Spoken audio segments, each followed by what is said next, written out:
I never thought the moment he caught me with someone else would be the exact moment I'd lose him, not just as a partner, but as the person I once believed would never turn his back on me.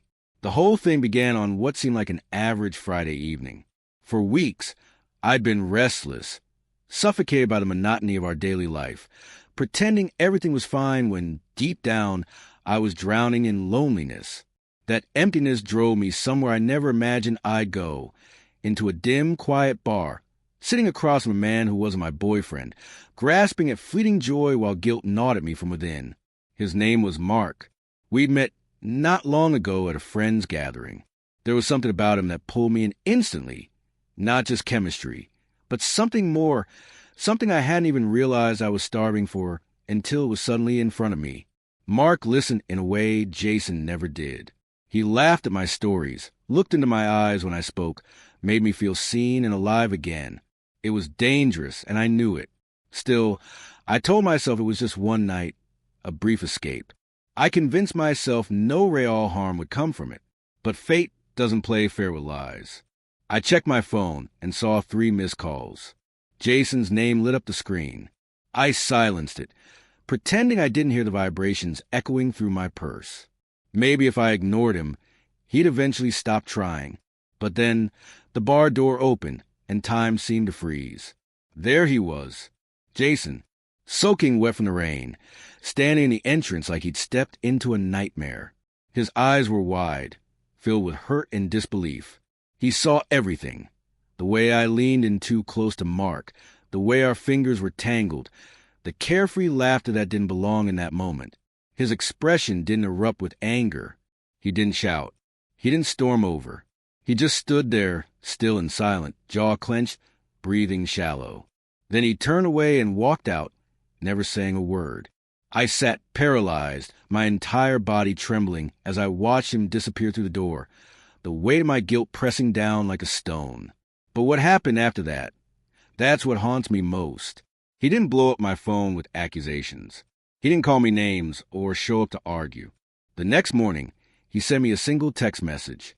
No blame, no venom, just words that hit harder than anything else could have. I need space. Please don't reach out for a while. That message felt like being punched in the stomach. I knew I had done something terrible, but a part of me still hoped he would fight for us, that love would win out. Instead, the distance between us only grew.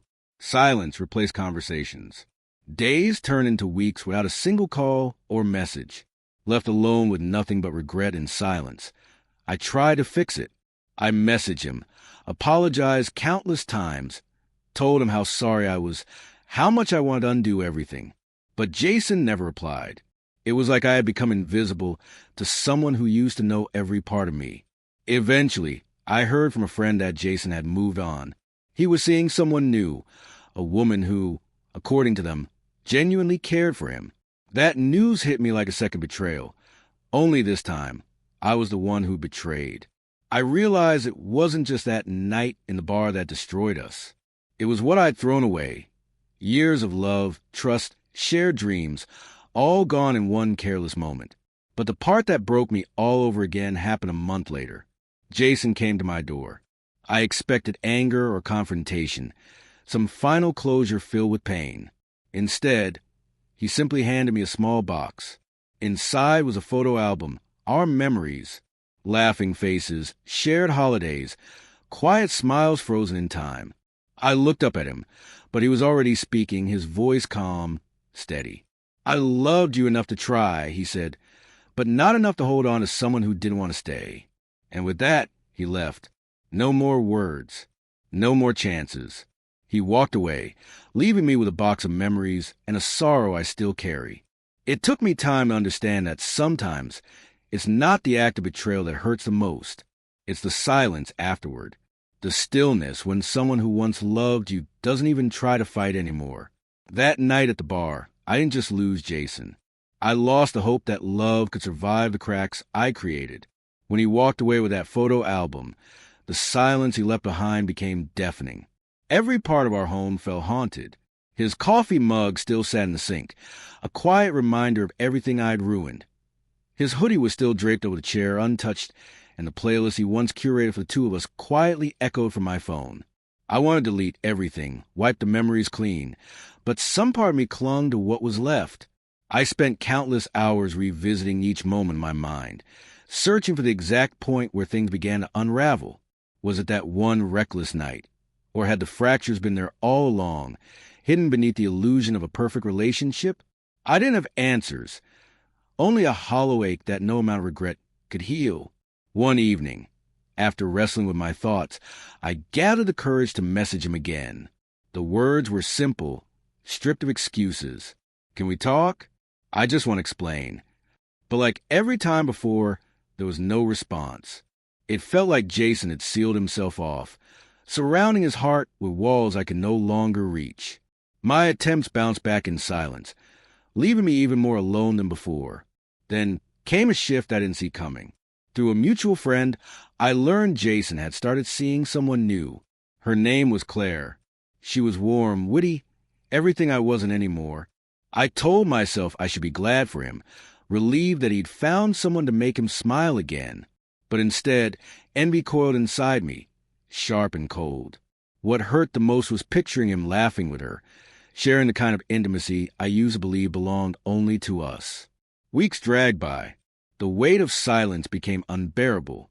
Then one gray, rainy afternoon, my phone rang. His name lit up the screen, and for a fleeting moment, hope flickered in my chest. I answered, my voice trembling. He spoke gently and asked if I could meet him at the park where we'd gone on our very first date. I went, uncertain and nervous, heart pounding in my chest. He was already there, sitting on the weathered bench beneath the old oak tree, the same spot where we once carved our initials. He looked weary but composed. Without a word, he handed me a folded letter and simply said, "Read this when you're ready." Then he got up and left. No accusations, no dramatic farewell. Just silence. That letter shattered me. Inside, Jason had poured his heart onto the page. He wrote about the depth of love he once had for me, and how deeply it hurt to watch it fall apart. He told me he'd forgiven me, not to reopen the door between us, but to release himself from the resentment that had been eating him alive. He didn't want revenge or pity. He wanted peace. "This forgiveness is for me, not for you," he wrote. "I hope one day you'll forgive yourself, too." Those words cut deeper than any angry outburst ever could. They showed me that Jason's heartbreak wasn't just about what he saw that night in the bar. It was about losing the one person he trusted most, and then carrying the weight of that betrayal in silence. I never had the chance to truly explain myself. I never told him how isolated I had felt, how I had drifted so far from myself that I didn't know how to reach for him.